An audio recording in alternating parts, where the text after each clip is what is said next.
पढ़ेंगे पाठ 8 शाम एक किसान।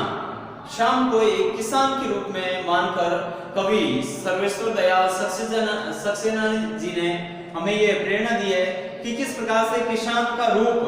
एक सर्दी की रात के समान होता है, जो कि इस पाठ के माध्यम से उन्होंने हमें बताया है। कवि ने किसान के रूप में जाड़े की शाम को, जाड़े का मतलब था ठंड, सर्दी, तो सर्दी की शाम को एक प्राकृतिक दृश्य का वर्णन करते हुए बताया है कि पहाड़, एक जो पर्वत होता है, वो बैठे हुए किसान के रूप में एक पर्वत जैसे बैठा है, और उसके बताई गई ये विशेषताएं,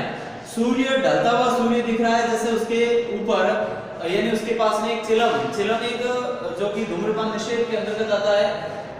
उसमें लिया गया है। तो बताया गया है कि किस प्रकार से ये एक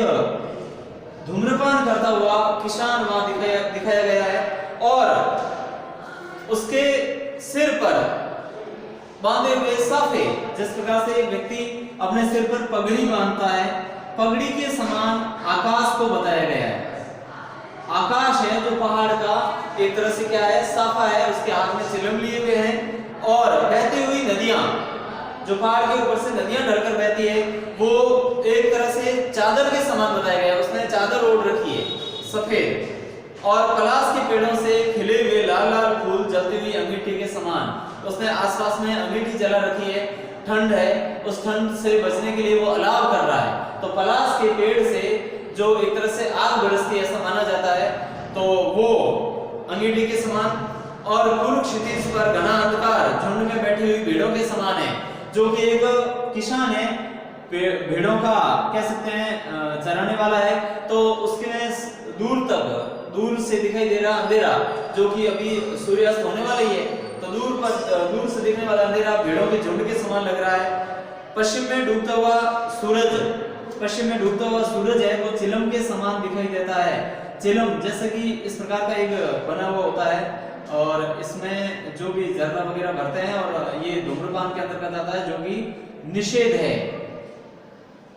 धूम्रपान निषेध है, मना है, कैंसर का कारण होता है, इसलिए पुराने जमाने के लोग इनका उपयोग करते थे। आजकल इसके ऊपर रोक लगा दी गई है सरकार के द्वारा, भी कानूनी भी रोक है। उसी समय मानो अचानक मोर बोल उठता है, आवाज लगाई जाती है, सुनते हो ये दृश्य, कहते ही ये सारा दृश्य बदल जाता है, चिलम उलट जाती है, अर्थात सूर्य अस्त हो जाता है, चारों तरफ अंधेरा छा जाता है, और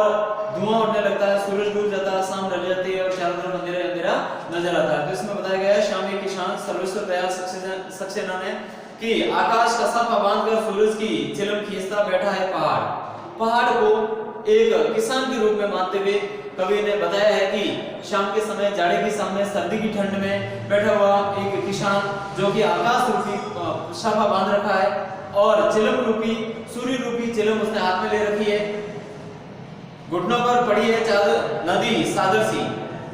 चादर के समान नदी है, जो उसकी घुटनों पर पड़ी हुई है, यानी नदियां बहती है, वो चादर के समान लग रही है। पास ही देख रही है पलाश के जंगल की अंगीठी, पास में ही उसकी ठंड से बचने के लिए, ठंड से बचाव के लिए अलाव कर रखा है, जो कि पलाश के पेड़ पौधे थे, उनसे रात के समय, दिन के